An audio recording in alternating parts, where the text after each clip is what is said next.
I would like to call the meeting to order. Could we all say the Pledge of Allegiance? I pledge allegiance to the flag of the United States of America and to the republic for which it stands, one nation under God, indivisible, with liberty and justice for all. Roll call, please. President Bertoni, Here. Director Blust.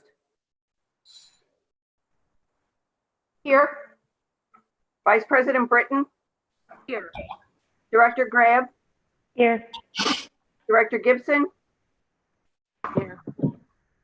Did she say here? Yes. Did, here. Director Houghton. Here. Director Kring. Director McNeil. Present. Director Wisdom. Here. Thank you. At this point in our agenda is public input on action items. The Downingtown Board of Directors encourages public comment from its citizens. Each community member may speak for a period of no longer than 5 minutes. Please understand this is not a time for dialogue with the board. Rather, the board will listen to all comments and consider them in future deliberations. Our individual emails addresses are on the website if you'd like to contact your individual board representative.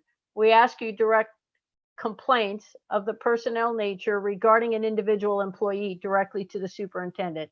At this time, I believe Board Secretary, Mrs. Warhay, you have some comments. Our standard policy is for as long as 40 minutes and no comment can be more than 5 minutes. So I will turn it over to you. Okay. Frank Ibarra from Euclid Township. I once again ask that the DASD board reconsider their decision to refuse to offer any in-person instruction.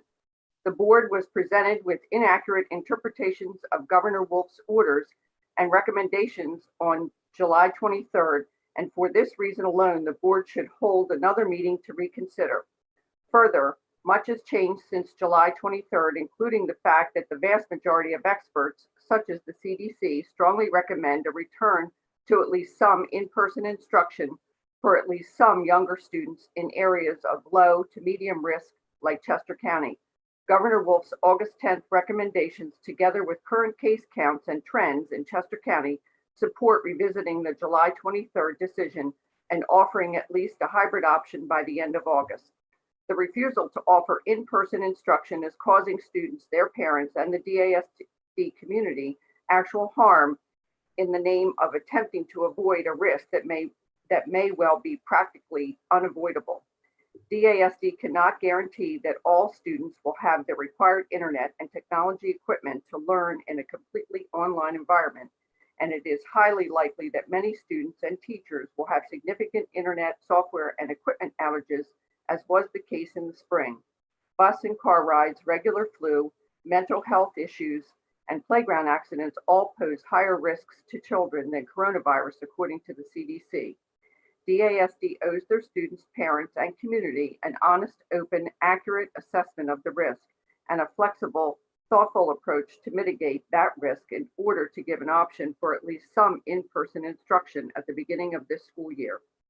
DASD board member, Ms. Rachel Gibson, currently noted during the August 5th meeting that a failure to emphasize return to in-person instruction as soon as practicable will drastically grow the gap between the haves and the have-nots. This is a particularly unacceptable outcome for public school institutions whose very purpose is to provide a full, equitable educational opportunity for all. Please reconsider your decision as soon as practicable. Gerald Leo from West Pikeland Township. Since it appears that we are proceeding with fall sports against the governor's recommendation, why isn't testing a part of our plan to protect the student athletes and coaches? Colleges and pro sports teams are conducting frequent testing, yet we are not. Without testing as part of the protocol, how will we know if there is an infection or even an outbreak before it is too late to institute quarantines? Thank you. Anonymous from Euclid Township.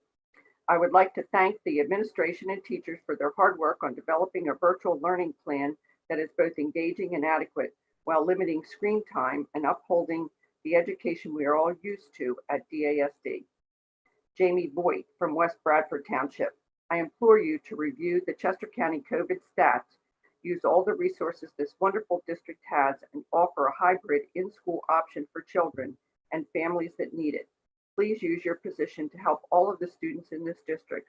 A lot of students are starting a new school. They have no contacts in their guidance department, no allies in teachers of past years, no history with the staff or principals, and most importantly, they may not have any friends or peers they can rely on in any of their classes. What about all of the students who are in clubs, theater, art, and learning-based school activities? These kids need to have a social aspect to their lives. I will personally say that my youngest daughter sought out help through a counselor at her school last winter prior to COVID. She suffered from depression during the lockdown. Now she will be in a new school without the chance to even meet her new teachers, principal, or guidance counselors. Perhaps not having any friends or peers in her classes for support. What are we doing to help these kids?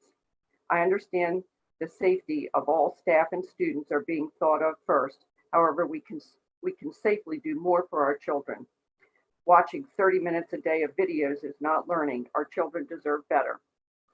Angie Welkton from Wallace Township. Please explain. I'm a single mom of 4 kids. How am I expected to work full-time and teach my children, grades 1, 5, 7, and 8? I cannot quit my job or reduce hours because I barely make ends meet currently. Literally, how am I supposed to ensure my kids are being educated and cared for? I cannot afford private tutors, and now you've closed cyber school registration, so brick and mortar is my only choice. But I am working. I am so distraught at a way you've left me with no options. 2, how is it okay for ACP to use our schools for profit, but our tax-paying kids cannot? It's as if you're saying that COVID isn't dangerous if you have enough money to afford ACP, because that is somehow safe, but in-person instruction is not. I do not see any explanation that makes sense, as it is ludicrous to allow the schools to function for ACP, but only for those families wealthy enough to afford $175 a week per child. Why are you not at least trying a hybrid plan? 2 days in school, Group A, Group B online. We'd be off to clean. 2 days in school, Group B, with Group A online. Some plan model that works. You've had months to problem solve this. Why is there no hybrid model? Schoology is a nightmare platform. What are you doing to make it better than in the spring? I had 4 kids, all with Schoology and at least 3 other apps, all with different login and interfaces to manage. It's an unstable and horrifically non-user-friendly platform. Michelle Smith from Upper Euclid Township. Thank you for putting the health and well-being of our students first. As schools have attempted to reopen around the country, we're seeing that students are quickly quarantined as both staff and students are testing positive for COVID. Not only is this a physical risk to everyone in our district, but the constant disruptions are bad for families and children. I also believe hiring an equity officer is a good for the health and well-being of our students. Every student in our district deserves the right to an education free of bias and prejudice. Our curriculum, our policies, and our teachings need to reflect a society that values the contributions of every student, listens to every student. In listening to my son and to the parents from the July hearing, this simply is not happening at scale today. We must do better, and I believe the equity officer is the first step in protecting the future of our students. Troy Vogt from West Branford Township. I do not understand how the health metric is not being used to measure when we send our kids to school. As I write this, we now have had 0 deaths in Chester County over the last 2 weeks, per the Chester County COVID HELISTA website. Starting in person school after the first marking period is a ridiculous call at this point with the low level of infection in our community. DASD is allowing children to play sports, even if PIAA allows it, while our children are not in classroom shows awful prioritization. Please consider the mental health of our children. Kids need to be in school, in sports, and extracurricular activities. Should we get a spike in the case, the district should shut down at that point, not now. Stacy S. from East Brandywine Township. The people deserve an answer as to what the basis for your decision is. What metrics are you following? What metrics will bring the students back? We deserve answers and not just a wait and see answer. People are depending on you to educate their children. I will be taking a leave of absence from my job because I need to be there to educate my children. I will be advocating my state and local officials for school vouchers or redirecting funds to parents. Where is the money that the district spends on energy costs, art programs, music programs, etc., that are not being utilized? If you are changing the way you educate and parents need to bear the cost of your decisions, then we should be given relief. This is not a long-term or sustainable reality. The social contract of the people paying taxes and the school providing an adequate education has been breached. We deserve relief. I'm confused how every other area of business and industry has been able to adapt and adjust while protecting its employees, but the school solution is to just shut down. Schools are essential. Teaching is essential. At-risk individuals should be given the option to stay home. Under the recent recommendation by the PA Department of Education and the numbers posted by the Chester County Health Department, we should be in person or hybrid. So again, I say we deserve answers. Glenn Braxader from Wallace Township. We have to get our DASD children back in school on a regular schedule. It doesn't make sense to have all these buildings and buses sitting idle while our Downingtown parents struggle to find some way of providing a learning environment for their children. I could see this first part of 2021 quickly turning into an extended summer for a good number of our children, especially the kids coming from low income, two working parents, single parent households, or other time sensitive situations. Let's examine a hybrid solution that engages the kids in school 5 days a week.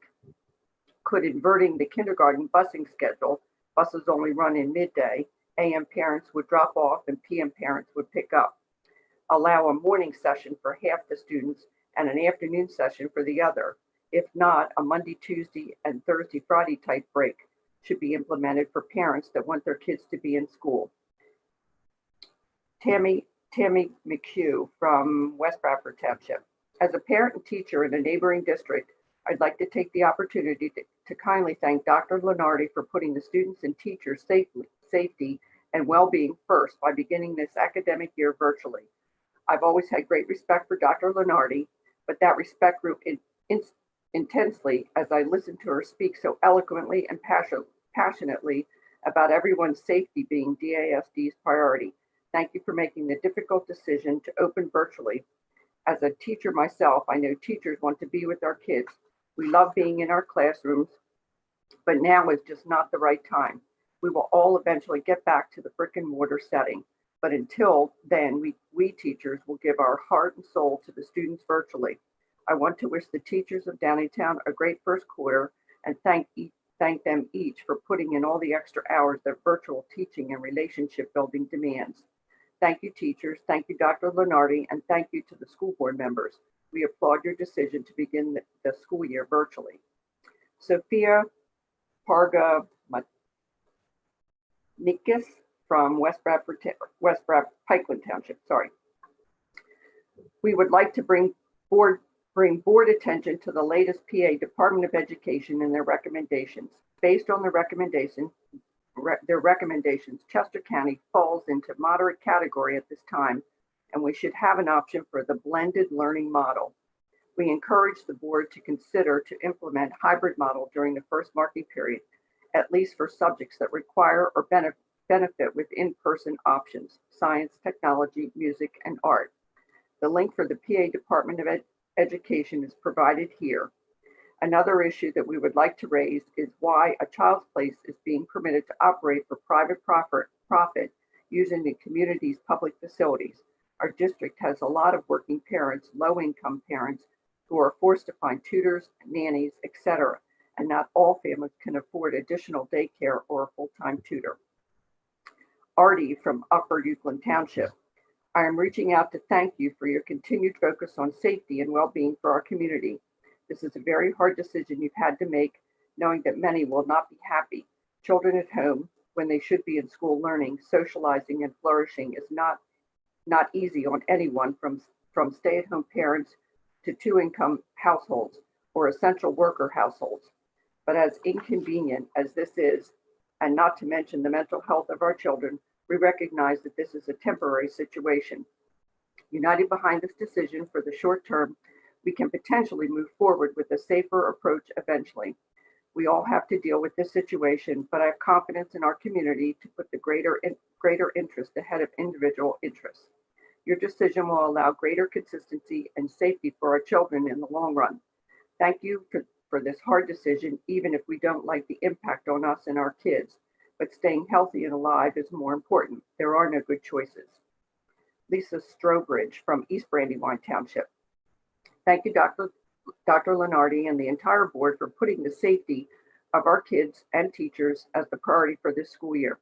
I appreciate your candor and willingness to evaluate the number of cases and spread within other districts who start the year in person as part of your future evaluation of returning to in-school instruction. These are unprecedented times, and your leadership, clear communication, and science-based decision making is both appreciated and commendable. I also appreciate your pursuit of the equity position. We are a great district, and initiatives like these prove your willingness to continue to improve. Thank you.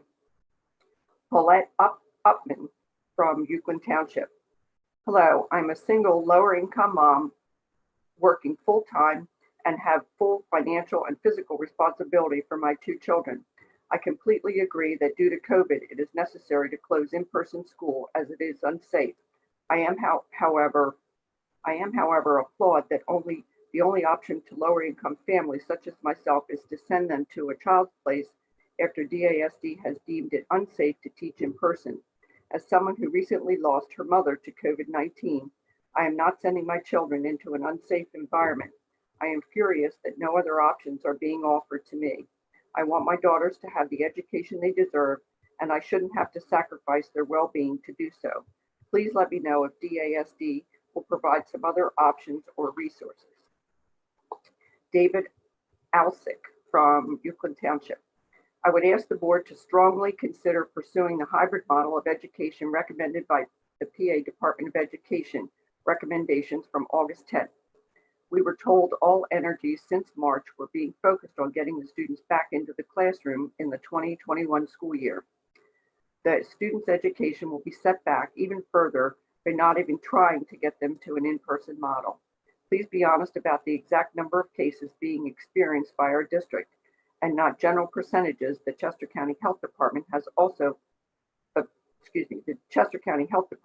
also issued guidance for a return to campus, and it should be incorporated as quickly as possible with masks, physical distancing, and safety precautions that can protect teachers, staff, and students. Joe Justice from West Bradford Township.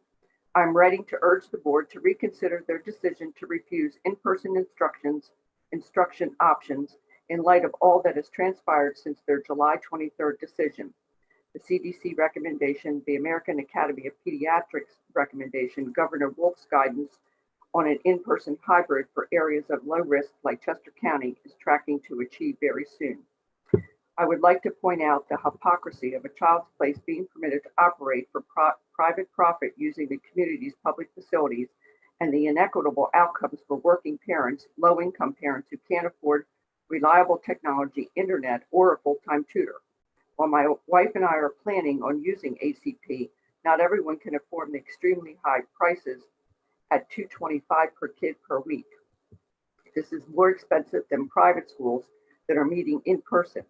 Please follow the guidance of the CDC, the PA Education Board, and the pediatricians that all day more damage is being done by keeping our kids home than the possibility that they'll get COVID in school. My second and fifth grader desperately plead with you to go back. Thank you for your consideration. Monica Eagles from Easttown Township.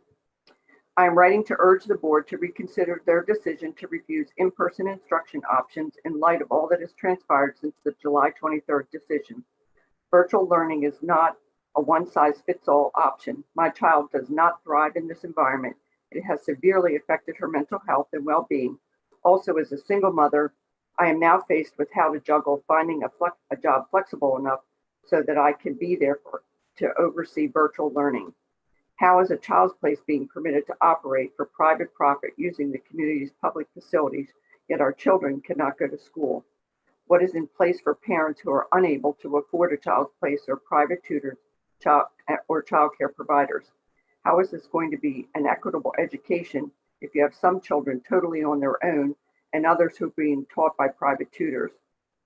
What is being done to address the issue of pods forming and children feeling excluded, possibly bullying over these pods?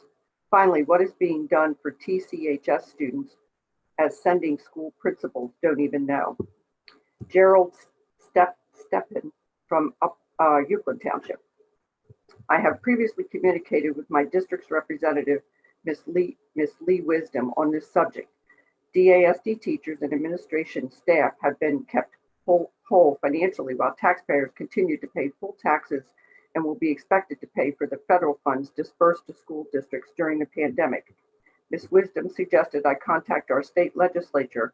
However, I want to express my concern directly to the board. Apparently, Downingtown did not have cost savings during the 1920 school closure and does not expect to have savings going forward. This is in spite of the $523 million of federal funds Governor Wolf's administration received in May of 2020, specifically for educational purposes. I am appreciative of the efforts of Downingtown has done in an attempt to continue the education process. However, there are parents who can't afford to pay full taxes, hire tutors, perhaps join teaching pods, while teachers and administrators are made whole with salaries, benefits, and raises. This meeting's agenda also notes new hires.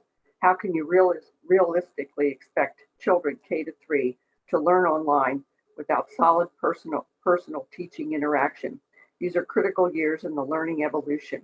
I'm suggesting Downingtown take a hard look at the budget, make the difficult decisions to improve the educational process for the K-3 and special needs, offer in-school hybrid beginning in September of 2020 for the K-3 students, make the necessary tactical adjustments and financial cuts, make it safe and happen. I would appreciate a board's response. Mayul Goradia from Euclid Township. Thank you for keeping the safety of our kids and teachers a top priority at all times. We really appreciate the hard work and thoughtful approach the district is taking during the pandemic. Stacy Houck. Oh, wait a minute, that's the one for later, sorry. Jennifer Rose from West Bradford Township. Thank you to the district and all involved for making the decision to keep our kids in virtual learning. I'm extremely grateful that you're putting the health and safety of the children first. Jessica Roseborough from Upper Euclid Township. Thank you for your responsible decision making and consideration in planning for the 2021 school year. With 4 children in the district, I'm relieved to not be sending them back into a building and comforted knowing the health and safety are a priority. We are in a pandemic after all. Life will be normal for a while. William Welbreck from East Brandywine Township. I want to thank all the administrators for all the hard work they've been doing in these unprecedented challenges that have been thrust upon them. I'm very thankful to see facts and science winning in our district during the highly partisan and political divides when making these very tough decisions. This has not been easy for anyone, administrators, teachers, parents alike. I, of course, ideally would be sending my kids to school in person this fall. However, we all must make sacrifices and come together to do what needs to be done for the health and welfare of the entire community. Unfortunately, seeing the trends of how things are going, I suspect things are likely to get worse before they get better. So it would be best to support our schools in whatever ways we can as we navigate this difficult path. Michelle Dempsey from Upper Euclid Township. Thank you for making the difficult decision to remain online for now. There are no easy or clearly correct answers during this fraught time. We appreciate your leadership. We ask everyone to work together with humility and kindness so that we can come to the other side of this pandemic. We will be grateful for the civic community we have created. Despite our disagreements, let us work together to cultivate an environment of respect and civility. Valerie Padul from Upper Euclid Township. Thank you for going 100% virtual and putting the safety of everyone involved first. My family fully supports your decisions. Sarah Smith from West Bradford Township. I am so disappointed with the board's decision for virtual school. As a family with 2 working parents, one an essential healthcare employee, we will be forced to choose between spending thousands of dollars to attend your recommended ACP facilities, school buildings, or send our children to private school. This will be a financial strain to us. However, we will do it so that our sons do not suffer further mental impact of being isolated at home. For kids who already have diagnoses of mental illness, these decisions that you sit around and make on behalf have terrible consequences. Please reconsider a hybrid model, which would allow social distancing, ease the financial burden for working parents, and engage our children with their peers and role models. Jeff White from Wallace Township. I would like to know the position of each individual board member about the children returning to school. Kara Kristoff from Downingtown Borough. Thank you for starting the school year online and putting the kids' safety first. Leslie Miller from Euclid Township, sorry. Encouraging words publicly posted, written by a nurse and a mom, called Mom Voice on Facebook. Quoted, an encouraging message from a healthcare worker to teachers.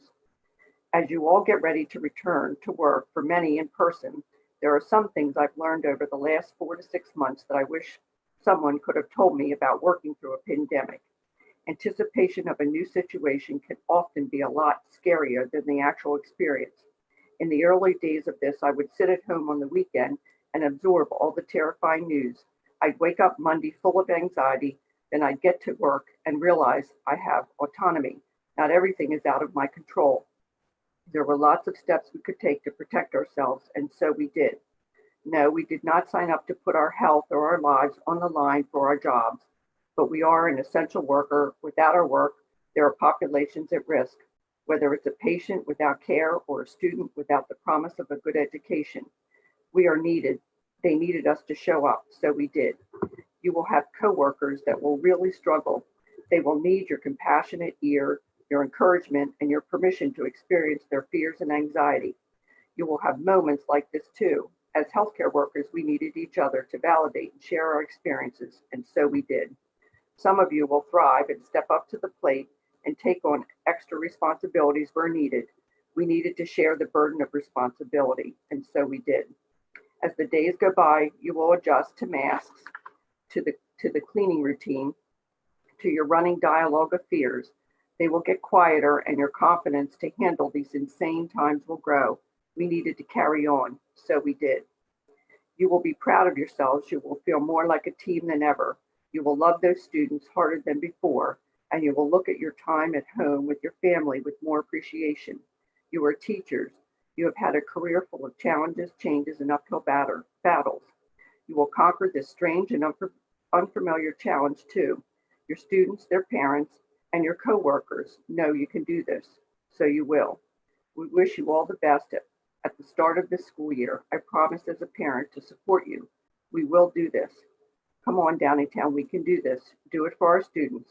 We need and respectfully request an in-person schooling option and choice for our kids and students. Rachel Byerly from Euclid Township. I want to extend my sincere gratitude for continuing to put the health and safety of our school children, teachers, and staff by adopting an online virtual platform for the beginning of the school year. This gives us all a chance to see what happens with other districts while not putting our community in the role of a guinea pig. I do ask that you extend the safety of our teachers and allow them to instruct from home if able. I am in full support of hiring an equity officer. Downingtown needs to be sure they are meeting the needs of all students by creating a social and emotionally safe place. School should not be a place for implicit bias, but in order to get there, the education is needed for all, teachers, staff, and students. My hope is that this will also shape our history curriculum to be much more inclusive. Thank you for your service to the community. And Jordan Gray from East Brandywine Township. I would like to thank the board for making the extremely difficult decision to start the school year all virtual in order to keep our students and staff safe. And that's it.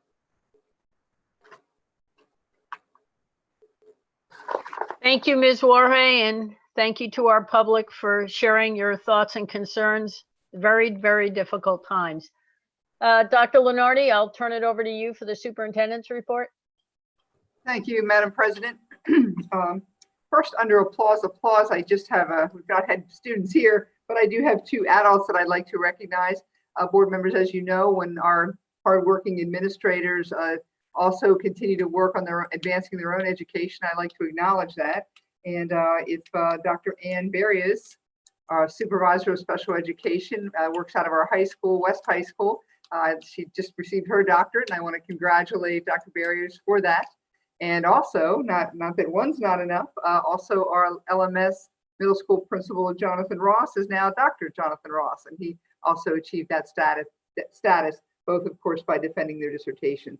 So I want to just offer a hearty congratulations to them. It piles on with even more to do amidst all the summer work. So that's my applause this evening. And I will say that pretty soon we're going to have, we weren't ready to do this tonight, but we're putting together a list of organizations in Downingtown and individual students that went out of their way very philanthropically to create masks and to do other things during this pandemic. And we're creating a list of those students, and we'd like to share that at a future board meeting, probably under applause, as well as under social media. So I think that'll be cool when we have that whole list together. But as we already know, we have wonderful organizations and wonderful students in Downingtown that really have taken on some terrific work.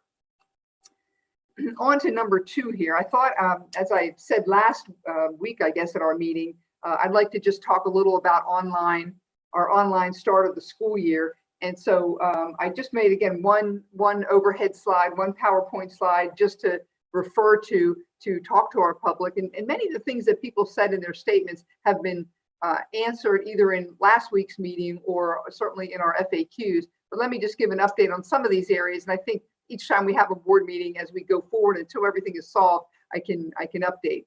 First, I just put FAQs on here to remind our public that we have a lot of questions that come in repeatedly, the same questions. And so we put the question and answer in our FAQs, which is on our website, very easy to get to.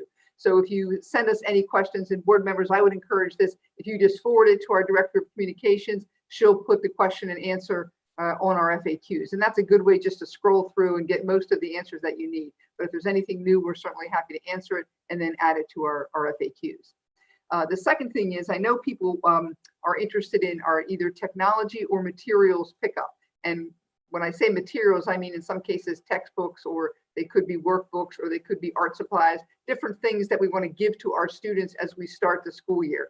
So at all levels, they're planning, much like we did at the end of the year, for some kind of a drive-through pickup of various devices. So the technology devices have been given out already at the high school level to freshmen. So high school folks are, I think both high schools the week of the 17th are looking at having materials pick up, and parents should get something from principals. STEM, I believe, is doing it on the week of the 24th. Middle school is the week of the 17th, and elementaries are all the week of the 24th. So again, in these couple of week period, parents will be asked to come in, or students to come by and get either the technology or perhaps other materials they'll need to start the year. So I've been asked that question. I wanted to say it out loud. The other thing that's burning on everyone's minds is your individual student class schedules. And actually, we typically do that. It would be next Monday, but we're going to push that back to August the 24th because we have a lot of changes going on with which cyber the students are going to, and a lot of changes recently. So we're going to push those class schedules out on August 24th, and parents, you will then see that. Next on here, I wanted to just give an update on low incidence special education. You know, we had talked about what special education classes we could bring back. We decided that what we could do to keep our numbers low, and again, not that our buildings are closed, we just need to have a whole lot less volume in them, and that's the difference. So we have coming into various schools, almost all schools, a life skills program, multidisability, autistic support, emotional support, or language-based learning disability. So our low incidence, highest need students, we're having a plan for those teachers and those students to come in. They're in self-contained classrooms. They're in very small numbers, and we'll have all the recommended PPE and social distancing, et cetera, in place. So we're going to start with a very small number of students and teachers, and we're every day we're getting closer to having that ready. I'll jump to transportation and say that those low incidence students, they will be transported. So again, that once we get all the parents that want those students to come in, we'll put together the transportation schedule. We did have many parents in that low incident number who prefer to keep their children online. So again, we're trying to give the option. We're trying to get at least some students into our schools. The other thing I wanted to mention about transportation is that TCHS, that is the CCIU Vo Tech School, they are going to offer, we had a meeting yesterday, they're looking at what kind of a schedule they'll offer, and parents will have an option. A survey is going out probably in the next day or so from principals, and we were just informed that they could offer some sort of a staggered or hybrid schedule, or a parent could do complete online, or their student could do online. So a survey will go out to you, much like it did our low incidence special ed parents, and say, hey, do you want to stay online, or would you like to actually go into this TCHS and have some schooling? Now, we can't send all of our students there every day because that would make too many students in the school and they couldn't socially distance, et cetera. So it'll be a portion of our students, and our principals are now working out that schedule. We have just a couple of options. So they'll be into those programs some days and then home online other days. But again, that's parent choice. If you want them online all the time, they may do that as well. But we will provide transportation once we know who those students are and what those numbers are and what the schedule actually is. The next thing on here is ACP, and most school districts are selecting whether it's hybrid or online and not offering anything to parents. ACP was just our way to say, can we do anything for parents? The numbers right now for ACP are 322 students, and they will be spread out across 8 buildings. And so we'll just have a couple of classes of 12 in each school. That's lower than 5% of the building use. So it really is just a handful of space being used. And if a building has ACP and low incidence, they will be at different areas of the building. They will be secluded in their area. They won't intermingle, and they'll come in and exit different doors and all of that. So what I'll say about ACP is the parents must provide their own transportation to ACP. And I know that was a point of confusion, but we're not going to be able to do that. And also, I do want to remind parents that they call them scholarships, but they do lessen the price for needy students. And we're still looking at other ways to possibly assist with that. But they will be spread out across 8 of our schools, looking at those numbers now. The Downingtown Cyber Academy, is the more asynchronous of the 2 choices. And right now we have 857 students in that, so parents who have selected their student to be in there. And we're anticipating that you would stay there for quite some time, perhaps even all year. But about half those students are elementary and the other half are secondary. Regarding athletics and band, we have not made a determination what we're doing with athletics. And so I want to say to the people who said we're doing it, we've not said that. What we said is that we're going to wait a month and we're going to look at how things are in a month. The PIAA is doing a 2-week hiatus right now. The governor came out and said, don't have sports if you're online. So what we have done is in our athletic plan, which is really a co-curricular plan, so it includes band, all we have allowed is voluntary conditioning with lots of social distancing and temperature checks and daily health checks and all kinds of particulars in place. We've only done that. So again, we have some students back sometimes, and in their case, they have to be outside. So we've been very particular, and we're going to continue with that for the next month, and we'll reevaluate then. So please be patient with that. Next, I just wanted to say, I got some questions about, I just call them after school activities or clubs. And we have said that if a club advisor can conduct the club once school starts virtually or over Zoom or something like that, we think it's probably a good idea to have students get together and interact socially doing those clubs. So just be on the lookout for that. Once school starts, we'll see which ones we can actually do online. And the final piece I wanted to mention is the Chester County metric. And I probably will have a metric on here every time I give an update. One of the things that recently happened, and many people wrote about this in an email, is that the governor came out very late in the game here and added a chart. His information did not change anything for us. As was noted in some of the comments, Chester County is moderate and moderate, the last two data points, and which means you could go either a staggered hybrid schedule or you could go online. We already knew that. Once the governor said a month ago that we had to have the 6-foot social distancing, then every school said they couldn't have all students in, and so every school is either doing hybrid or online. In our case, we chose online. Most of the schools around us are also going our way, but that metric provided nothing of importance to us or nothing that would change or give us even any more direction. So what we're waiting for, and I've said it before and I'm going to say it again, we follow the Chester County Department of Health. That's our group. They look at Chester County and they give us regular advice. They are putting together a metric. The metric is not ready yet. They're looking at what the governor put out and they're trying to, they will make it more specific to Chester County. So then we will actually have data points for our county, and we're waiting for that. And of course, we'll share that as soon as we get it.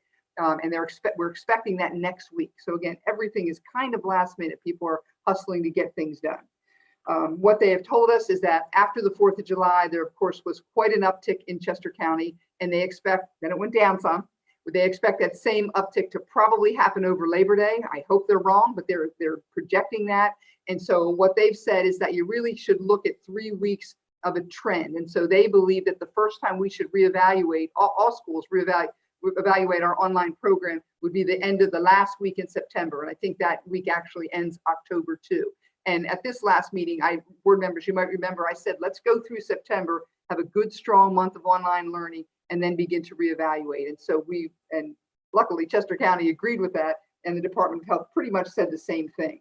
So they told us one of the things that to be mindful of is that since Pennsylvania went green, and actually in Chester County, that was June 26th, they mentioned that 29% of the positive cases were between ages 20 to 29, and 19% of the positive cases were ages 10 to 19. And so they are the two highest percentages of all the various age groups.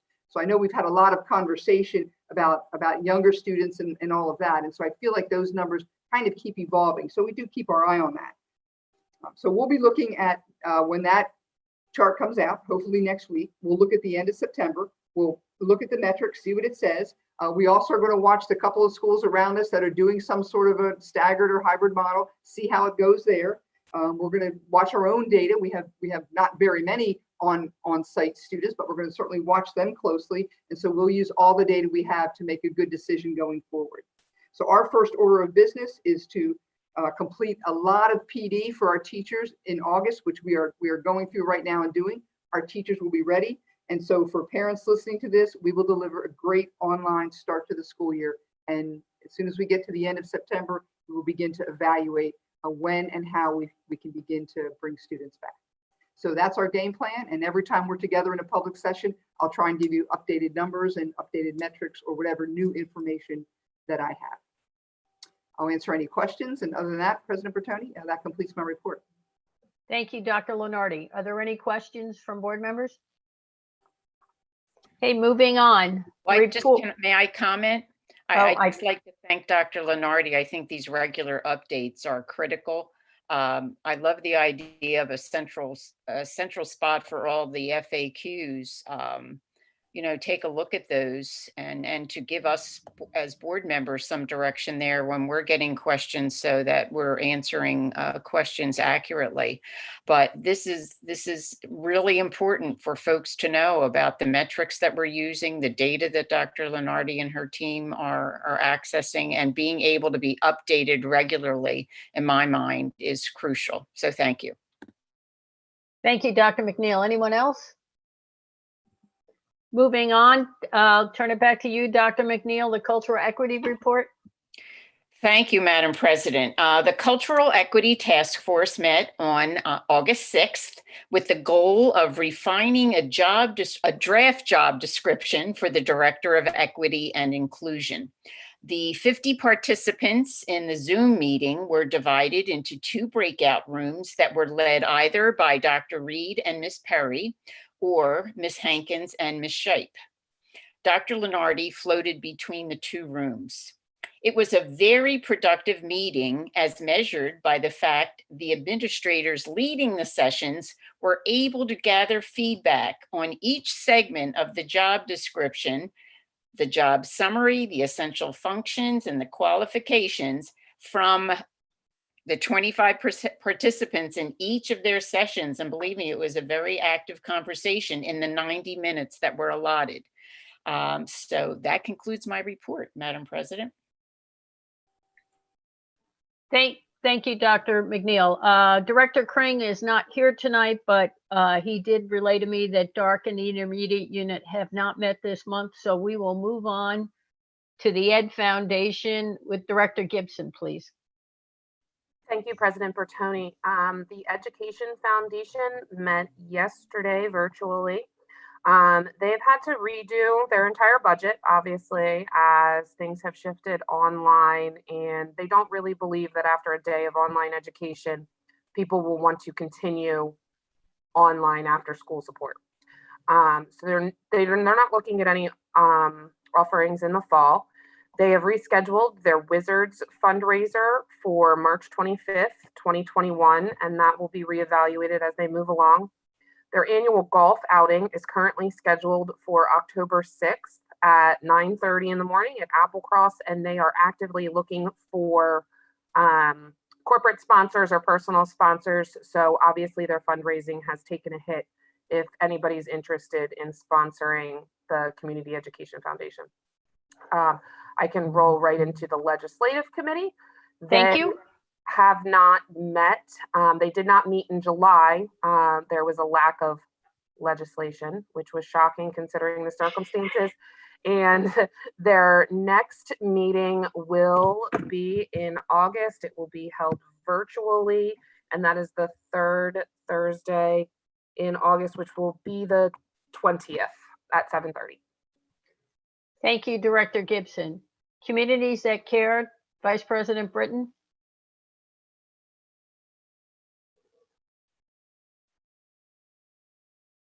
Oops. I'm sorry, Vice President Britton, you're muted. Sorry. Thank you, President Bertoni. As Community That Cares is reviewing the PACE data in consultation with the district, we are planning strategies to communicate the data to parents, the Healthy Youth Positive Energy Club, and community. CTC is now working on how to review prevention strategies appropriate for virtual learning and community environment related to mental health and substance prevention. The next meeting is on Tuesday, August 18th at 12 p.m. and will be held via Zoom. That concludes my report. Thank you, Vice President Britton. Director Graham, is there a wellness report this month? Yes, thank you, President Bertone. The Wellness Committee is also still reviewing the PACE 2019 data and preparing data summary and PowerPoint for the board and school community to be given soon. And they are planning the District Wellness Advisory Committee, also the K-12 building level wellness committees. Upcoming meetings are going to be held to set goals in response to the PACE data and also the recommendations from the wellness subcommittees. And that concludes my report. Thank you. Do we have any old business?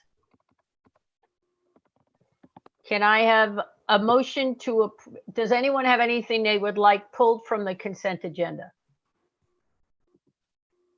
May I have a motion to approve the consent agenda? So moved. Can I have a second? Second.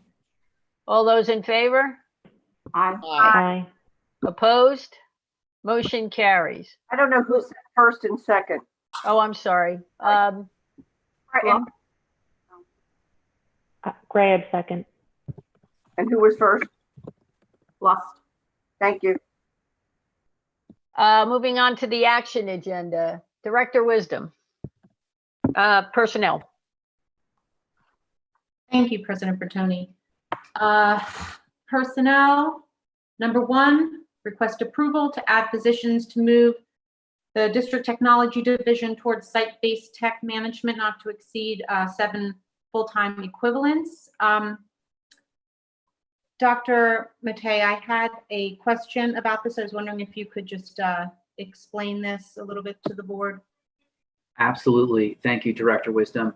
DASD would like to move tech management to site-based management. So what that means is one tech per site, and each of those techs not managing more than 1,000 assets. So in a one-to-one environment in our high schools, we've got thousands and thousands of devices there. So we don't want more than one tech managing 1,000 devices and at least one tech at each site, so we don't have to share. So to give you a hard example of that, right now at the elementary level, each tech is covering 2 sites and traveling to multiple sites throughout the day to provide tech support.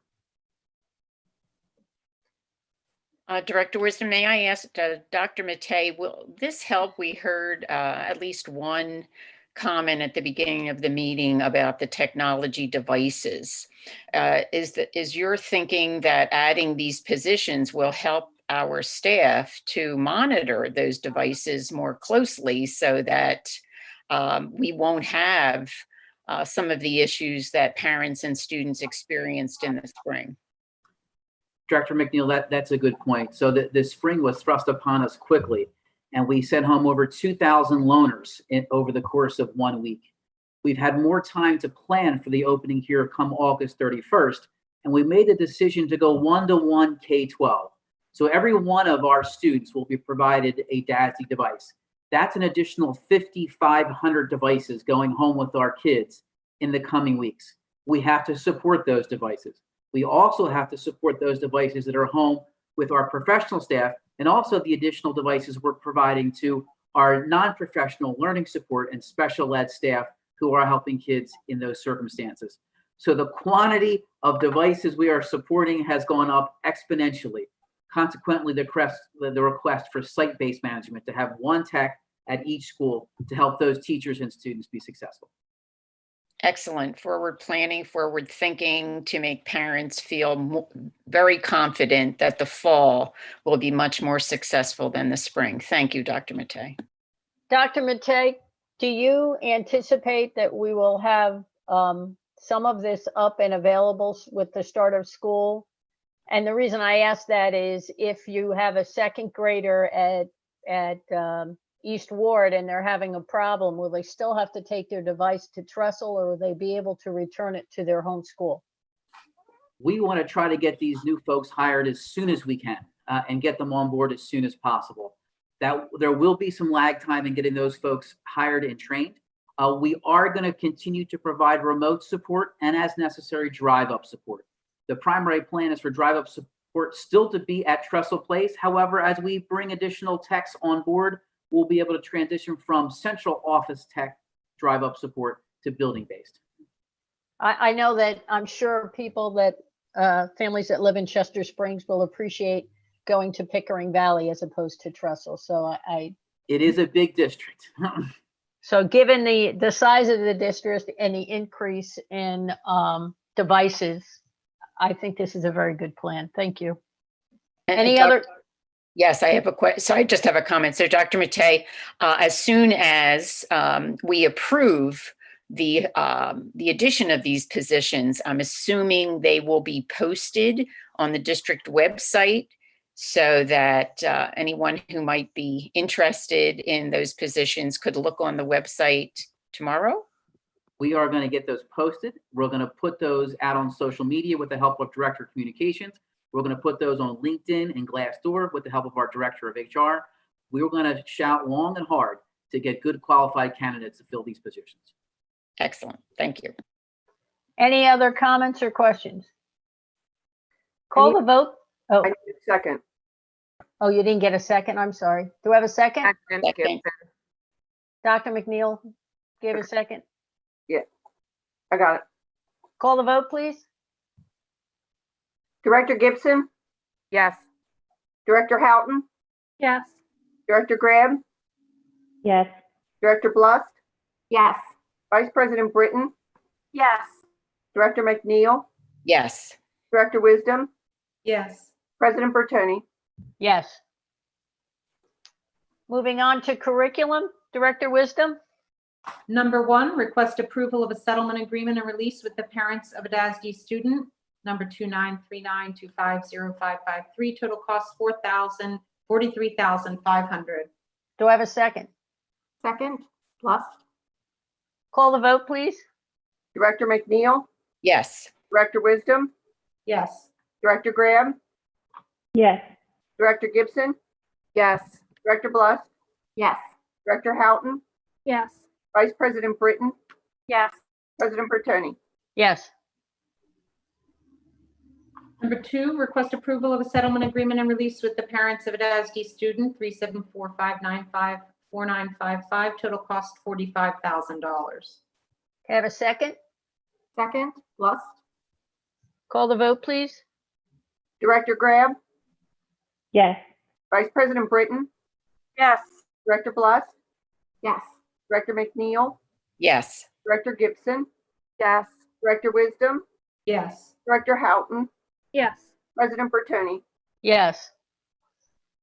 Number 3, request approval of a renewal agreement with Avonbrook Consulting for board certified behavior analyst services, total cost not to exceed $85,000. Do I have a second? Second, Houghton. Can I, Megan, could you, Ms. Dennis, could you explain what this is for? Sure, this is for our board certified behavior analysts. So they support us with students that have behavioral needs in the school system. So they help us conduct evaluations and assessments and develop positive behavior support plans for students. Is this one person for the year, or is this an hourly as we need the service? Sure, it's a not to exceed. So they pay by the hour and we don't go beyond that $85,000 cap. Thank you. I'd just like to say, President Bertoni, I'd like to thank Ms. Dennis for changing the acronym that I had mentioned the acronym and I didn't know what BCBA was. And so she spelled it out here in the motion. So I appreciate that. Thank you. I think that was Dr. Chance gets credit for that. I was Dr. Chan. Don't miss an opportunity to take credit, Ms. Dennis. Any other questions? Call the vote, please.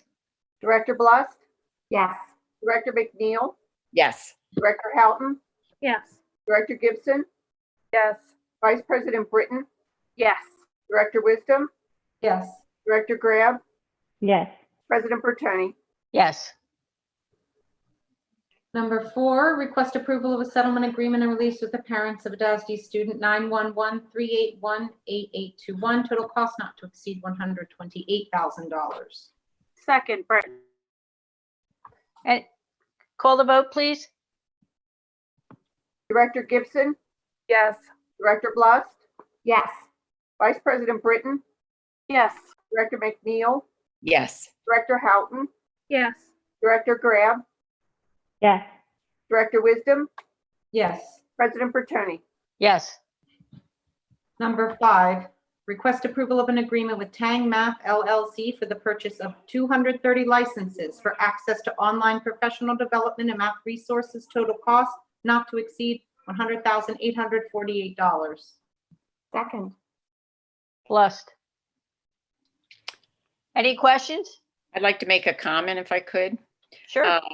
We had a very lengthy discussion and explanation of these services at the Committee of the Whole meeting.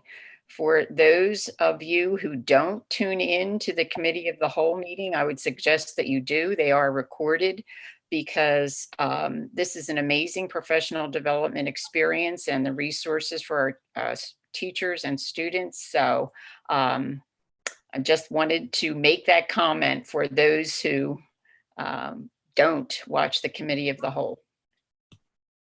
I was thinking with online instruction, whether it's now or in the future, or, we open, we close, is there professional development in this to help teachers be able to teach this math method online?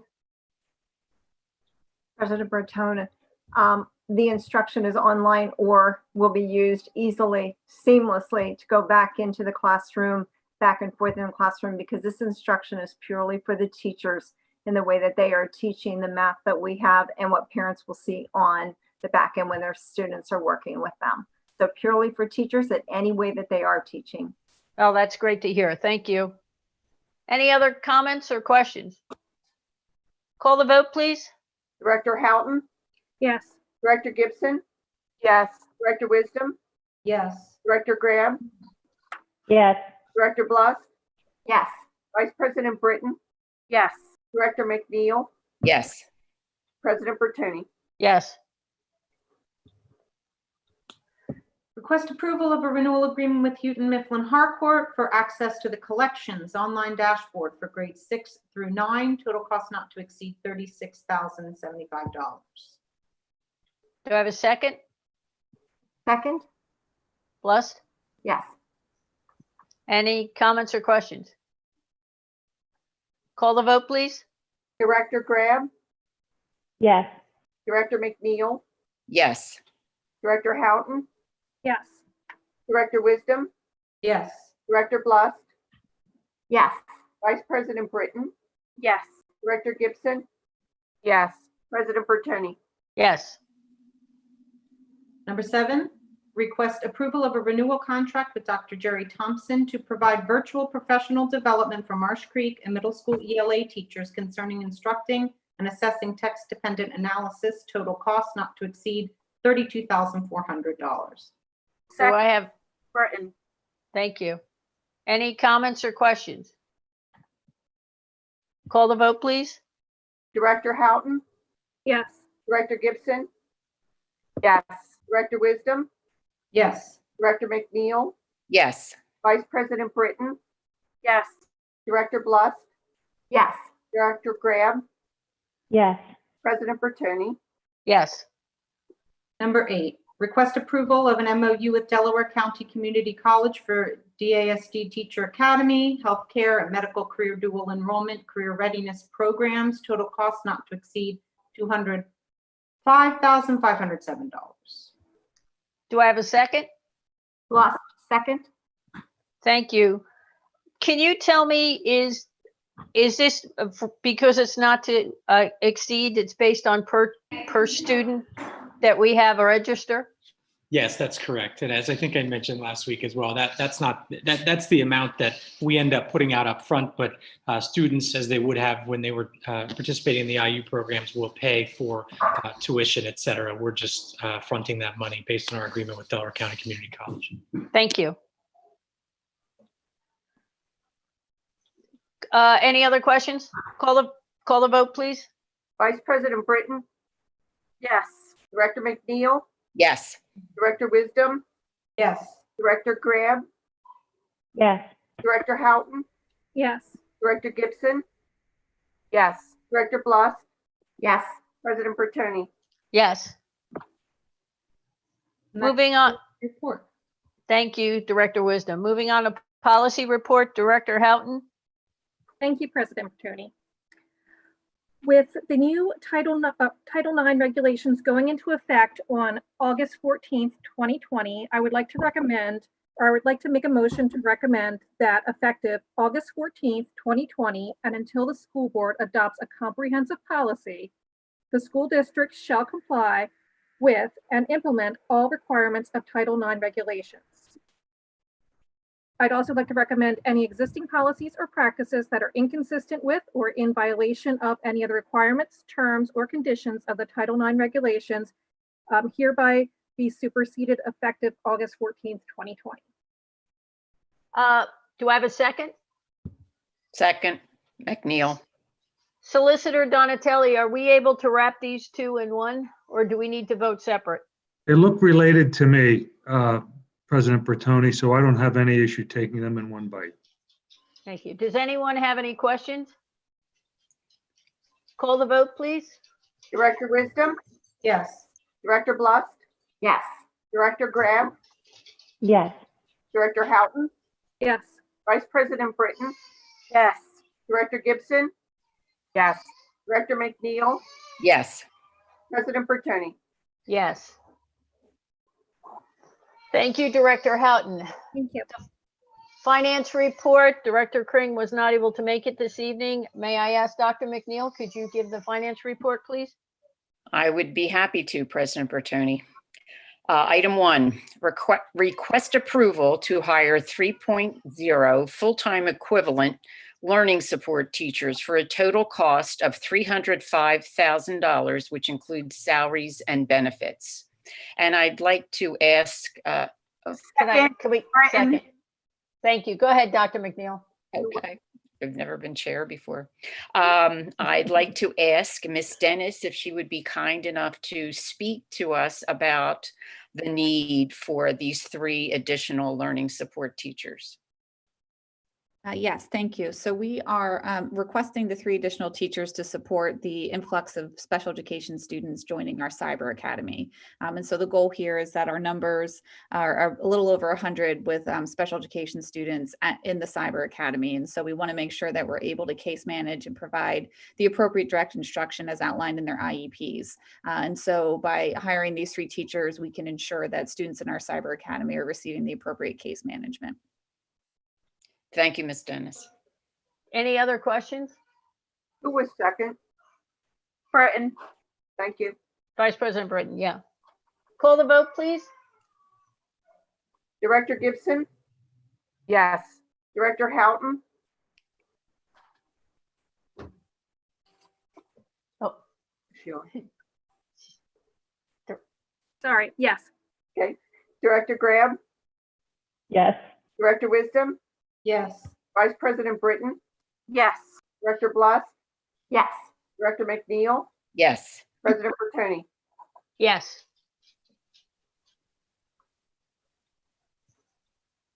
Item 2, request approval of a $305,000 budget transfer from the contingency function to the special education function after the first 90 days of the fiscal year per Pennsylvania Department of Education regulations. This action supports the hiring of the 3.0 full-time learning support teachers. Can I have a second? Britton. And I'd like to ask Mr. Mattis if he would be kind enough to please talk to us about the budget transfer and the contingency function so that the board and our public understands. Yes, thank you, Dr. McNeil. You may recall late in the budget process, the board asked administration to create a special area of our budget to deal with the challenges of our COVID environment. We call that area the budget contingency. So as the board approves an item, maybe it's technology, or in this case, special education teachers, out of the contingency area of the budget, not only do they have to approve the board motion, but they also have to approve a secondary motion to move the money from the contingency area of the budget to the actual area of the budget where the money would be spent. In this example, the special education area of the budget. So that is what this agenda item is about. Thank you. Anyone, any other questions? Call the vote, please. Director Graham, Yes. Director McNeil, Yes. Director Houghton, Yes. Director Wisdom, Yes. Director Bluss, Yes. Vice President Britton, Yes. Director Gibson, Yes. President Bertoni. Yes.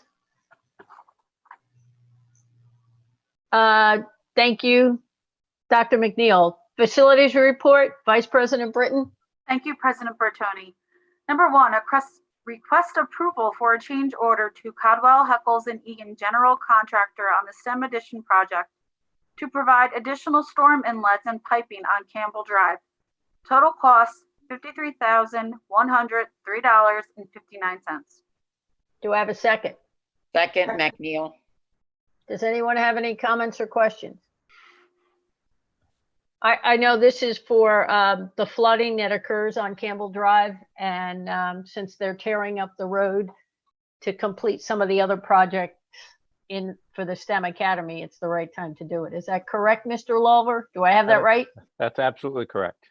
Thank you. Call the vote, please. Director Wisdom, Yes. Director Bluss, Yes. Vice President Britton, Yes. Director McNeil, Yes. Director Gibson, Yes. Director Graham, Yes. Director Houghton, Yes. President Bertoni. Yes. Number 2, request approval for a change order to Caldwell, Heckles & Egan General Contractor on the STEM Addition project to construct an additional custom pressure-treated wood guide rail in the rear parking area behind STEM Total cost $13,619.67. Do I have a second? Wisdom. Thank you. Any comments or questions? Call the vote, please. Director Gibson, Yes. Director Houghton, Yes. Director Wisdom, Yes. Director Graham, Yes. Director Bluff, Yes. Vice President Britton, Yes. Director McNeil, Yes. President Bertoni. Yes.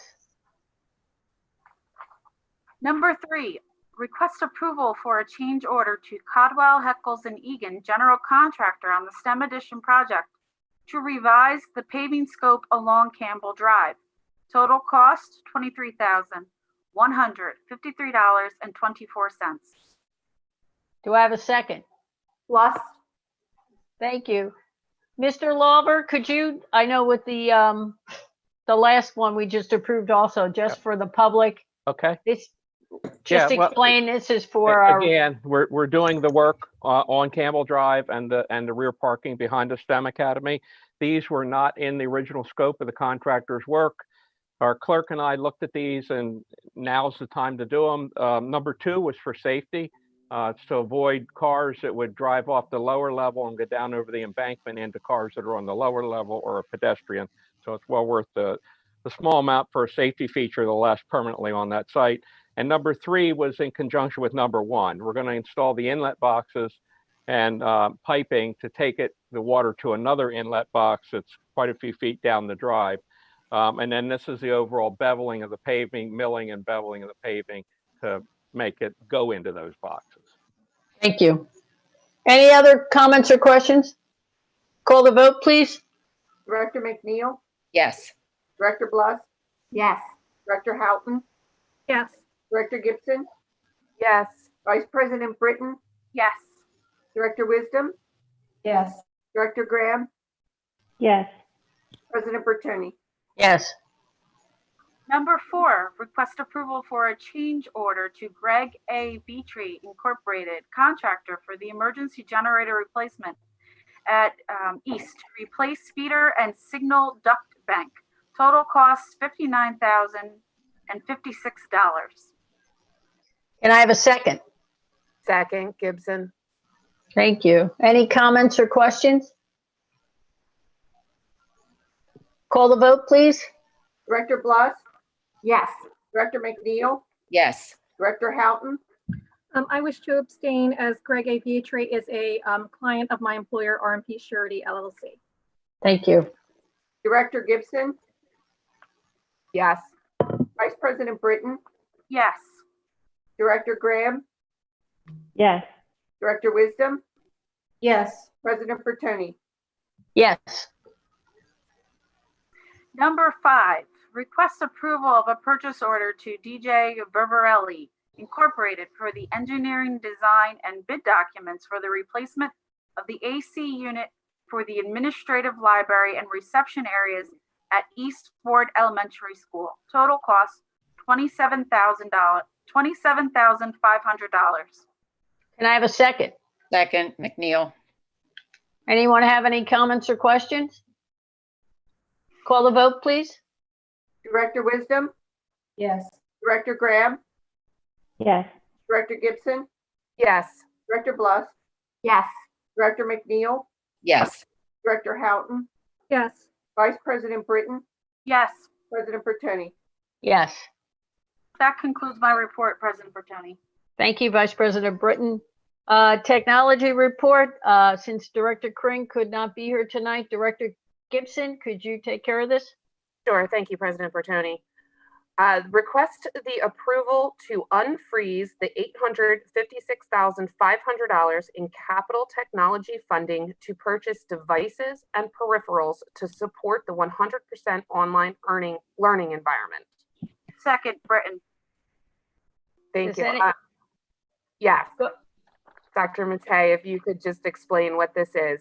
I think everybody wants to know what this money is. I could. Thank you, Director Gibson. So just as Mr. Mattis eloquently described a few minutes ago about the unfreezing of additional funds, this is the exact same scope except for technology capital funds.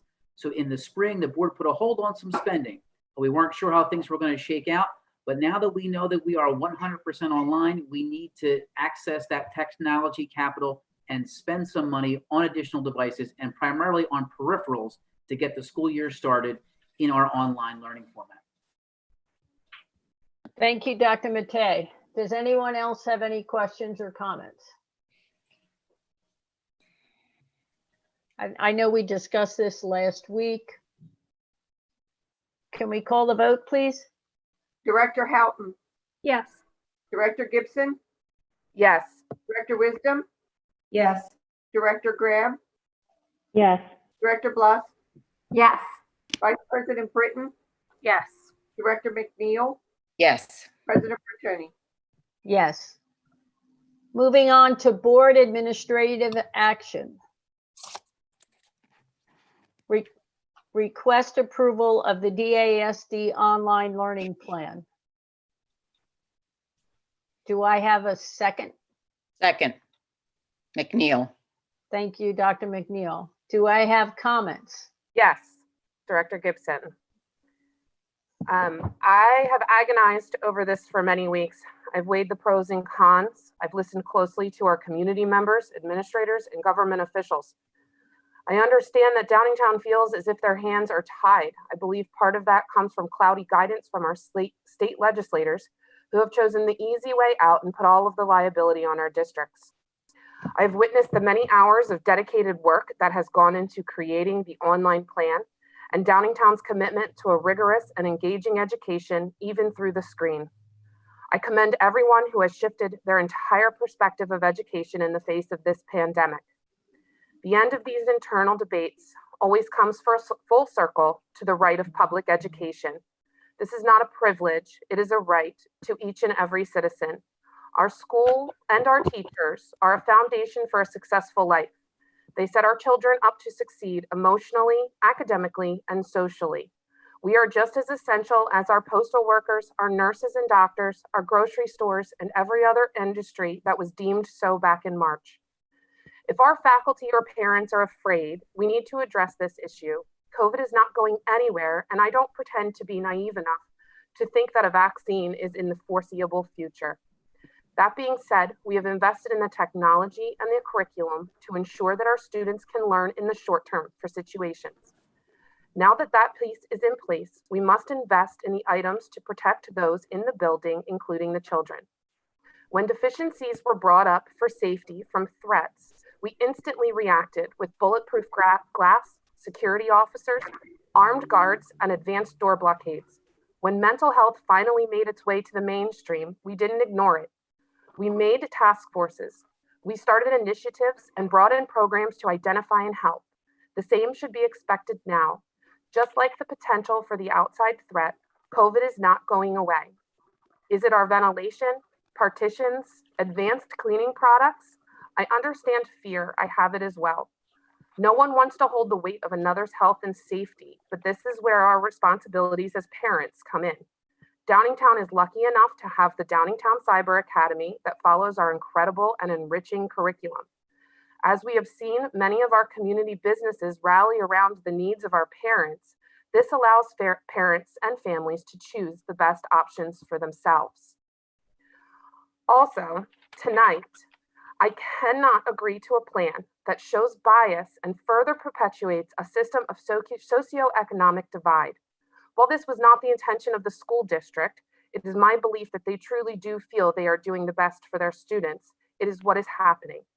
Parents with the means have created micro schools, tutors, private school, while those who do not are crossing their fingers and hoping their kids sign on while they're at work, a place they have to be to ensure the survival of their family. Others are being forced to quit their jobs. Percentages call us an affluent community. That's a nice platitude. The reality is that many more that we think are getting by and have no reserves for these supplemental educations. The education that is provided for them in their rights as a U.S. resident. I took an oath in December. I take this position and its responsibilities very seriously. I cannot say yes to this plan and then turn around in the same night and put my name on a resolution that promises to work towards the elimination of bias. Thank you. Thank you, Director Gibson. Anyone else have any comments or? Britton, Thank please. you. Vice President Britton? Yes. Over the last couple months, I have watched the community deal with tremendous and unforgiving change being thrust into our laps. I've seen friends, neighbors, students come together to help each other. Back in April, I was struck by a post on the Downingtown Area School District Facebook page. STEM junior Ellie Gasser organized efforts to make cloth masks, and Ellie had a quote that really stuck with me. Ellie said, "I believe that every circumstance can be used as a lesson. These scary and uncertain times are no exception. I have been reminded that when we as human beings are able to work together, we can accomplish amazing things." I want to thank the Gasser family. Ellie's kind, generous, and resilient nature came through in that post. The grace she displayed in that quote kind of personifies how I've tried to view decision-making on my part over this pandemic. The decisions I personally made as a school board director had to be selfless, objective, and made with some degree of humility and the greatest good in mind. I want to apologize to the community. If I could do it over, I would have told you that when 90% of the community said they wanted their children back in school, we had put together a plan to return full time. When the CDC told us we needed to maintain 6 feet apart, we realized it wasn't possible. To the staff and administration, your ability to be brave and to come to an objective finding of fact and announce first that this was an impossibility, I am extremely proud of you. I supported this decision because I knew it gave parents time to plan, educators a chance to responsibly create a new way to teach, time to create professional development so teachers were supported, and time to plan lesson plans. Again, announcing our intentions early, I feel I was objective so we could focus on educating, our primary responsibility. Teachers will be returning from summer break soon. I know you have much to do to get ready to teach. COVID-19 has presented challenges like never before faced in modern times in public education. We are changing the educational model on a dime with little to no direction from the state or federal government. I see you desperately wanting to be with our children. I know when you return, you will also be tasked to create building level and classroom specific level plans as outlined in our district COVID plan approved last month by this board. I hope this time before we officially get back to the buildings will be used with care. I trust each of you to do your diligence so that the district is accountable to the larger community. We need each other to prevent community spread. Public institutions, unlike private institutions, are responsible to taxpayers. These taxpayers are afraid they will lose a small business, or the small businesses they work for will have to close their doors if we go back to red level closure. Repeated classroom quarantines could put working families in tough spots if and when a child is made to quarantine, and contact tracing requires family members to quarantine with them for 14 days. Collectively, we are a community. We are all responsible to ensure we get this right. Students and staff need a safe school environment first so they can learn and teachers can teach. I know this takes time and we are on our own figuring this out. Parents, this is not perfect or ideal for all. I am frustrated and feeling a loss too for my own children and family. It doesn't feel fair and it's even a little scary. This is my personal biases on the subject. Compounding my feelings are things I read online that often feel untrustworthy or like they are presented in a partisan way.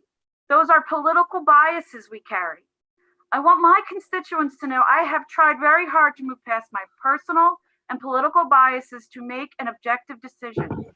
I know kids learn best when they are in stable environments. Parents can put food on the table and we have the least transitions as possible. I never thought I would have to choose between our children being isolated versus our children being afraid after contact tracing and quarantines that a friend, teacher, or family member could get sick. The well-being of our children, our communities at stake, and I have not taken this decision lightly. The hardest part of making this decision for families was for families with working parents who did not budget for the pandemic-driven need for childcare. I appreciate the work ACP and the administration did. They worked very hard to give enough option for affordable childcare. At $175 a week, it is the lowest cost option for all daycare in the area. They offer discounts for multiple children, a sliding scale cost model based on income, and even scholarships. I was also concerned about low-income families. I am relieved to know that every student will have a district-issued computer, and we are helping to offer connectivity. These children and their families are amongst the most vulnerable in our community. Oftentimes, income and life expectancy are tied closely together. This means that we have obesity, diabetes in these communities. They often live in multi-generational families, homes. And so I know that keeping them home is also the right thing to do right now. I know our caring staff will make sure that these students are getting the supports that they need. Going forward, I want to honor the grace, nimbleness, bravery, and objectiveness of the administration, the staff, parents, and students. I will be accountable and transparent and responsible. If we enter into this new educational program and we can improve, let's do that. If children can be brought in responsibly, let's do it. I am malleable, available, and listening to my constituents. So once again, I'm going to repeat what Ellie said. I believe that every circumstance can be used as a lesson. These scary and uncertain times are no exception. I have been reminded when we as human beings, excuse me, are able to work together, we can accomplish amazing things. I know Ellie is right because I have seen it day in and day out in this community and district. We are ripe for accomplishing amazing things together. Thank you.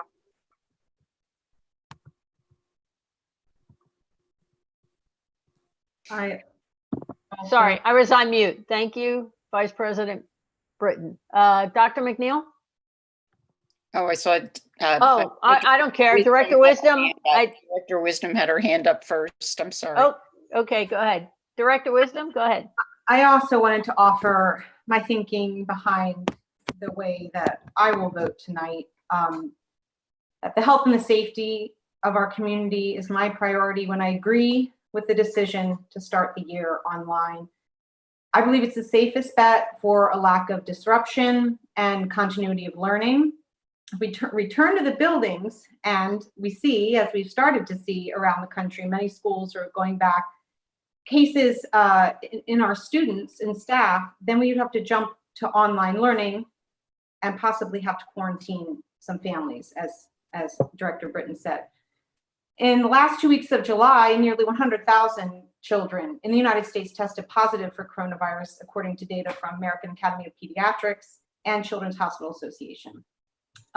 Some have said we could go back into the buildings because we have low incidence of cases and deaths, but I would pose that this is because we've been so careful and concerned about our neighbors. And I also know and I recognize that a lack of social connection is a concern for students' psychological well-being. But I feel like this type of disruption that I almost am confident will happen, coupled with the reaction to measures that would have to be put in place if it were even possible for us to achieve these measures and maintain in-person learning, would not serve to bolster the mental health of our students. And also the possible loss of teacher, friend, or family member could cause trauma. Enough said on that. I recognize that remote learning is not ideal academically for many students, but district staff have been working so hard to do their best to support all of our students. I know it's a difficult time and many of us have suffered and sacrificed. And I want everyone to know that I did not choose to vote for this path from a position of ease or cowardice, but with a genuine regard and concern for the health and safety of our students, staff, and the broader community. Thank you. Thank you, Director Wisdom. Dr. McNeil? Yes, thank you, President Bertoni. The board has received considerable communication regarding the lack of options for parents and that decisions seem to have been made without considering reliable data. First and foremost, I'd like to say that this very difficult decision was not made lightly. I'll speak for myself, but I'm sure the board feels the same way. I trust our CEO, our superintendent, Dr. Emily Lenardi. Dr. Lenardi has been a superintendent for over 20 years, first in West York School District and now in Downingtown, where we're lucky enough to have her.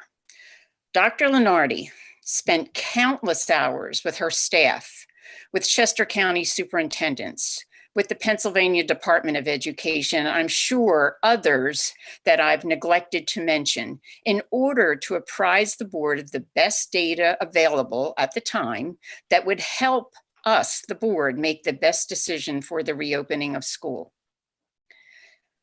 Dr. Lenardi has also mentioned that she and her team will continually monitor the data, maintain close contact with the Chester County Department of Health, with the issuances from PDE and county superintendents to determine just how quickly we might safely return to school. Any board of directors relies on its CEO to provide expert leadership as well as reliable and accurate data. I trust that Dr. Lenardi and her team examined all the data, looked at every option, and worked through a plethora of scenarios before recommending an all-remote opening of school. As we all know, hindsight is the best sight. Only time will tell whether this decision was the best for our students, our teachers, and our Downingtown community. However, I would rather err on the side of guaranteeing the health and safety of students and staff than stand firm on a position that might put any child or staff member at risk. Thank you, Madam President. Thank you, Dr. McNeil. Director Lust. Most kids learn best in school.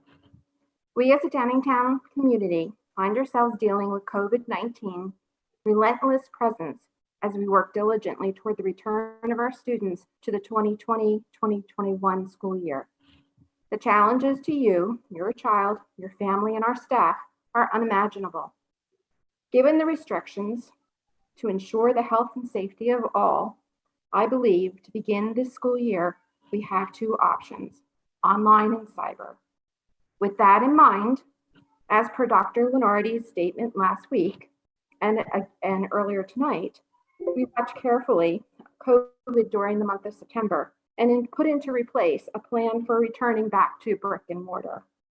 I want to thank the Downingtown administration and the teachers for the huge task of getting our program up and running and ready. I'd also like to thank our parents and community for the number of outreach of their thoughts and concerns. It is very helpful to know what's going on in people's situations. The only way that we are going to provide the best for our students is by all of us continuing to work together. And I thank you for your continued patience during these most uncertain times. Thank you. Director Grab. Thank you. November 2019 was one of the best months of my life. I was ready to be a voice for my neighbors. I was excited to learn and to lead. I was excited to help Downingtown Area School District grow. I knew as an elected official, I would have to make decisions that would impact the community. It was clear by March 2020 that this volunteer job would rapidly test every aspect of my life. Suddenly, these decisions for the district became much greater than I had ever imagined. I would now be asked to make decisions that deeply impact daily life, not only of my neighbors, our teachers, staff, and students, but also my own family. The pressure of these decisions is monumental and remains monumental to this day. My vote for virtual learning was one of the hardest decisions I have made in my life. I will not discount any reason why in-person learning is better for everyone. However, what I could not reconcile are those benefits of in-person learning over the public health crisis that we are still experiencing. 1,000 Americans per day are dying because of COVID-19, and I cannot resolve to potentially add to that death toll.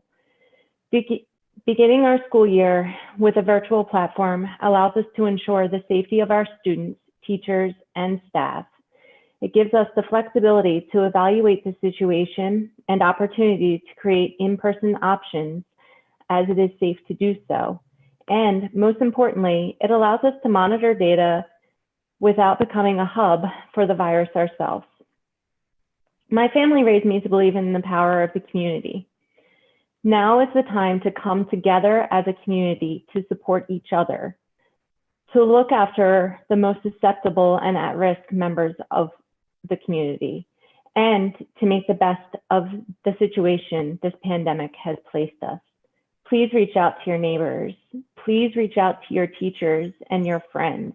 And please know that I and the rest of the board is also here for you. Thank you. Any other comments?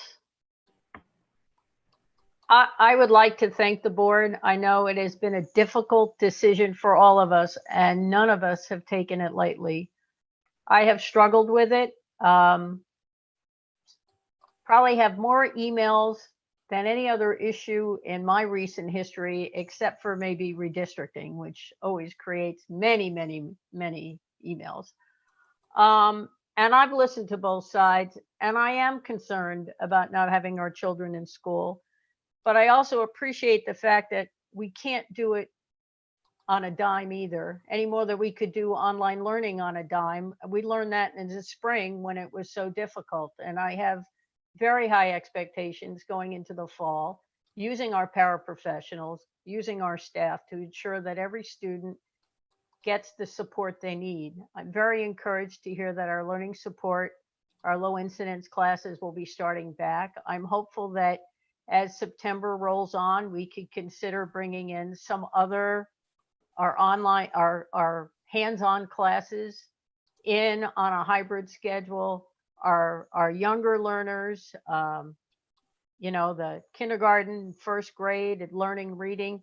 But with 13,000 students, we need to do it judiciously. We need to take the time to make sure we do it correctly.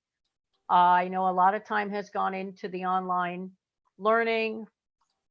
Some of our teachers are back now already. We're working on the professional development. And it's not easy. It's a lose-lose. There is no great solution.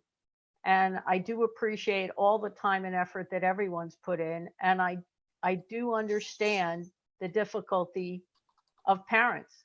My children are grown. Having 3 at home on a computer would not have been my ideal situation. So I do thank everyone. I ask that you bear with us. Whatever the decision is, work with us and give us suggestions on where we can make improvements. I think that everybody, I know the teachers I've spoken with, they all want to be back in the classroom. We hopefully will get there sooner rather than later. Any other comments? Call the vote, please. Director McNeil, Yes. Director Wisdom, Yes. Director Blust, Director Blust, you're on mute. Thank you. Yes. Director Houghton, Yes. Director Grab, Yes. Vice President Britton, Yes. Director Gibson, No. President Bertoni. Yes. Item 2, request approval of the resolution supporting the development of an anti-racist, equitable, and inclusive school climate. Can I have a motion to approve? Second. Dr. McNeil is motion to move and Director Blust second. Do I have any comments or questions? Dr. McNeil, did you want to speak on this before we vote? Yeah, I just did want to say, just very briefly, that I want to sincerely thank my fellow board members for the very collaborative approach that created this resolution. I feel very proud of what we accomplished together, and I wanted to say that publicly. Thank you. Anyone else? Call the vote, please. Director Wisdom, Yes. Director Blust, Yes. Director Graham, Yes. Director Houghton, Yes. Vice President Britton, Vice President Britton, you're on. Do you hear me that time? Yes. Director Gibson, Yes. Director McNeil, Yes. President Bertoni. Yes. Request approval of the flexible instructional days application. Can I have a motion to approve? So moved. Wisdom. Second, Second, McNeil. Dr. Lenardi, could you explain what this is?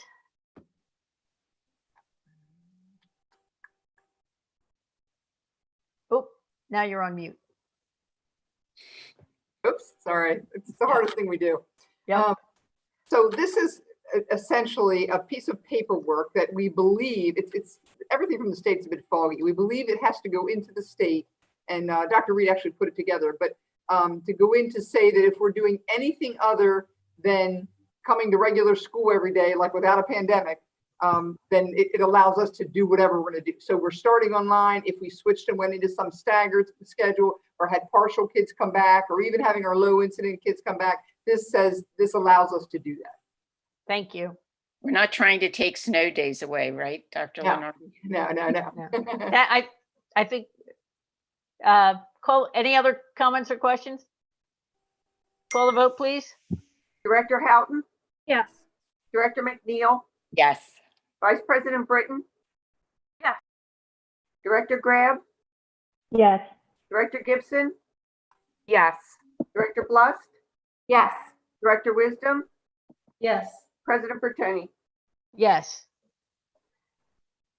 Number 4, request approval of the emergency instructional time resolution per section 520.1 of the school code. Do I have a motion to approve? So moved. A McNeil. second? Second. Wisdom. Now this, I think, is the snow day. Yeah, Is President, no, wait, I thought you did number 4 instead of number 3, and I was confused. So what I just said to you was about number 4.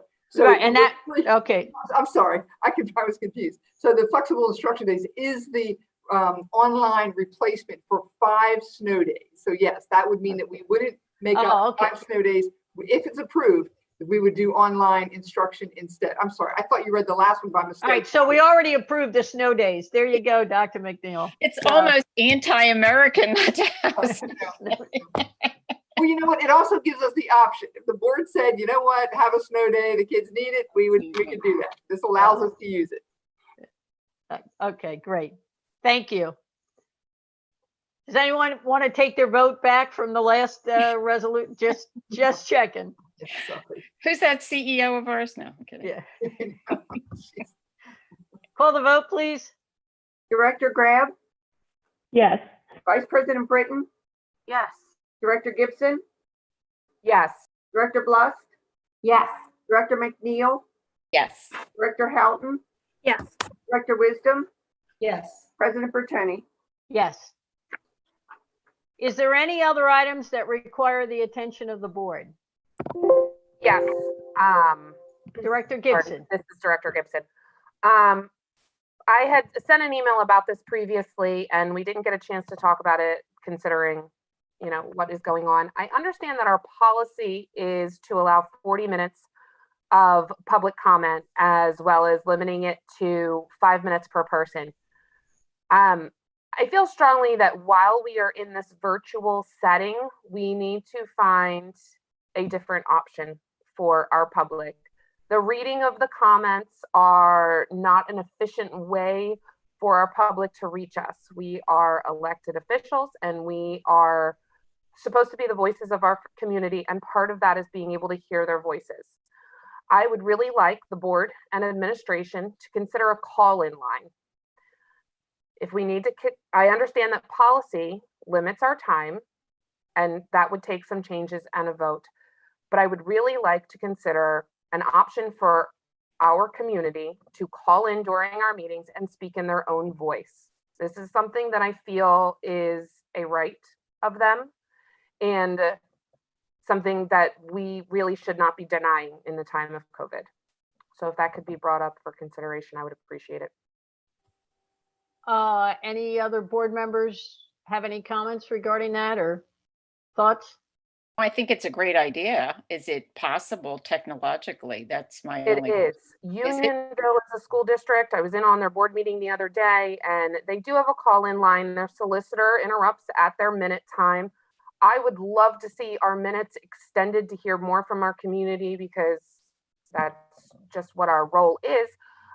If we shorten our time to 3 minutes and extend our time by 10 minutes, it allows us to hear from a lot of people. But the technology director offers the call-in line. They call in, they put their YouTube on mute, they say their piece, and that is the end. I think it's important that we hear. So how about we do this, because it is part of our policy. Right. Why don't I ask Director Houghton if you could work with Dr. Reed on researching what policies are out there, check with Unionville, Chadds Ford, and then also consider Dr. Matei on the technology end. I know some school districts have done it and then stopped it because of some inappropriate behavior. So and that I would understand that wholly. And if that is the case, then we need to shut Right. it down. Right. So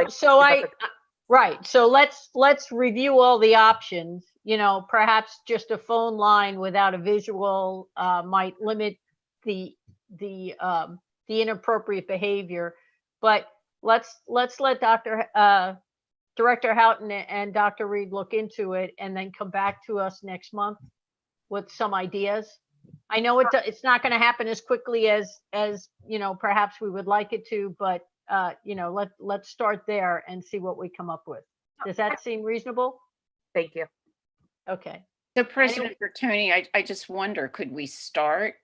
I mean, do we have to amend the policy? Can we just start with? No, we do now, and then, look. I would prefer that we continue for next month with what we have, but do some research and make sure we get it right the first time, rather than you can't make a switch without knowing what's out there. I understand that, but they are trying to open school here, and it's this is very, very, very busy, hectic, overwhelming time. And I just wonder if technology were able to open something up for our public to respond at the next full board meeting without having, it was my understanding that our policy regarded the time limits, not so much the action with which it happened. Again, let me let Director Houghton talk to Dr. Matei, talk to Dr. Reed, and come back to us with some suggestions. And actually, we're going to have a meeting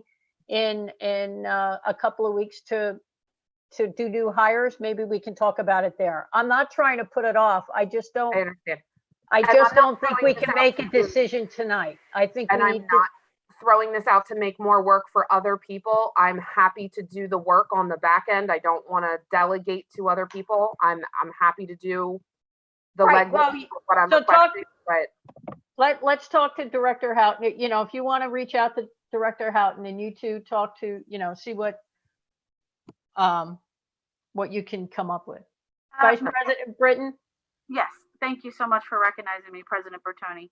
I'm wondering, when they're having these conversations, I just want to make sure that, you know, if the policy is 40 minutes with a 5-minute time limit, how are we going to pick and choose which comments get acknowledged? And then what happens to all those people that weren't able to make a comment? So I just want to make sure those two things are being thought about. So, Right. thank you. And to that end, I think that if we reduce the numbers and it's, you know, as people call in or whatever, but again, I would check with Unionville, Chadds Ford, and you know, board, as we've done in the past, if we go over our time limit, you can still submit your comments. Okay, thank you. But you know, I mean, even to the point where if you want to survey the board and see, you know, what their thoughts are on it, might give you some more ideas. I'm just questioning the timing of this right now, really, for administration. So I need to say that. Right. Thank you, Dr. McNeil. Any other comments? All right. I'm sorry, I have to use my phone because I can't read the small print on my screen. We have visitors' comments. Do we have any other comments, Ms. Poirier? We do. Okay. Stacy Halk from East Brandywine Township. To spot redistrict Ridgewood Drive neighborhood and North Bailey family neighborhoods from Beaver Creek to Brandywine Wallace Elementary. This is to balance elementary student enrollment as well as decrease commute and transportation time for children. The lengthy commute times for our students continue to increase despite an increased focus on rigor in our schools and curriculum. Our students are heard saying things like there aren't enough hours in the day by first grade. If we create more time for families and communities to volunteer, perhaps it will strengthen our schools. There are housing developments and businesses under construction that are putting strain on roads and bridges. Furthermore, some area townships are not able to repair or expand bridges that affect the commute of the aforementioned area, bridge out on East Fisherville Road and a one-car bridge on Lloyd Avenue. Thank you for taking the time for this rezoning suggestion into consideration. I would also like to request approval to fundraise for an outdoor student-centered program, curriculum, and teacher training, Timbernook. Other funds can be met through grant matching. Research is showing our students thrive when they are granted time to engage in nature. This program and curriculum offers teacher training and supports social and emotional learning initiatives, as well as occupational and speech therapy goals, while incorporating NAEYC standards. In these times, our educators need our support. This program is proven to boost morale in communities. Public and private schools, Title I included, have funded this program in other states and countries. Their positive reviews and feedback speak volumes. This initiative would further encourage DASD Cyber and Beaver Creek Elementary students to utilize designated outdoor learning space created by the community. Furthermore, in learning about this program, it may enable the district to explore a hybrid option for all grade levels classes moving forward past November 5th. Having small classes meet outside on school grounds with masks weekly could meet a health and safety requirements, as well as provide opportunities for our teachers and students to meet in person. From a speech therapy perspective, this is a crucial age for development, and part-time in-person instruction is much needed for every student. And she provides a link to the program. Thank you for your time and consideration. Chanel Dorsey from West Bradford Township. I fully support the district having an equity position and equity funding. I'm deeply concerned that the district does not have one now, considering the racism that has been going on in the district for at least the past 40 years. My sister and I have both experienced it. They're a 96 graduate and a 99 graduate, and my son is currently experiencing it. And that's it. Thank you. Thank you, Ms. Warhay. In accordance with Act 93 of 1998, the Sunshine Law, the Board of School Directors met on the following dates in executive session to discuss items in one or more of the following areas: personnel, litigation, legal matters, confidential information, labor relations, school security, real estate, or land acquisition. July 16th, July 22nd, August 5th, and August 12th. The next committee of the whole is scheduled for September 2nd, 2020 at 6:30, meeting to be held virtually. The next regular school board meeting is scheduled for September 9th, 2020, starting at 6:30, also to be held virtually. And it's not on here and the date isn't certain, but we will have a special school board meeting sometime in the next week or two to approve our new hires. And Dr. Lenardi, I'm sure you will advertise it, make sure it's on our calendar. Yep, I will do so. Can I have a motion to adjourn? So moved. All those in favor? Aye. Aye. Opposed? Motion carries. Thank you, everyone. Have a good night. Thank you. Thank you.